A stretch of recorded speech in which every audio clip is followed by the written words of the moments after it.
Kiara Augustine, and today we're going to talk about the difference between individualistic societies, collectivistic societies.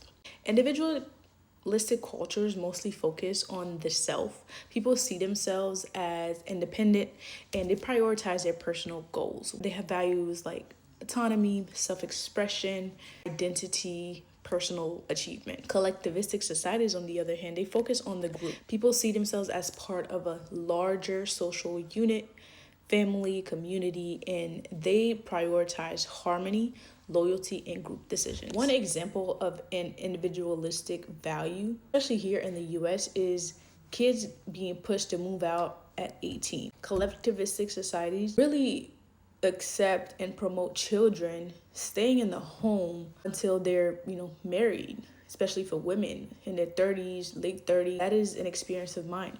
I grew up in Haiti, so I did have the experience of seeing both societies, which is why this topic was so interesting to me. The first 12 years of my life in Haiti and the later half here. Where did individualistic mentality come from? Well, individualism mostly stemmed from ancient Greece, actually. So we have philosophers like Aristotle, Plato, Socrates really introduced the individual rights idea. So that translated into Renaissance and then the Enlightenment period and then into what we see now as the modern Western society. A great example of this, the movie by Will Smith called The Pursuit of Happiness. Individualism is more I before we, whereas collectivism is more we before I. And this really was rooted in ancient Asia, Native Americans, Africa, also religious traditions.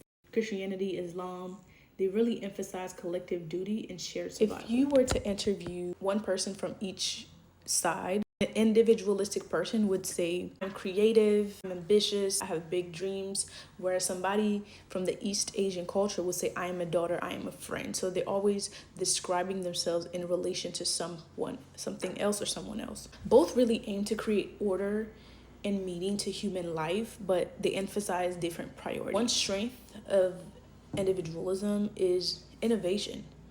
It's being a self-starter, motivation. And one of the weaknesses is definitely isolation.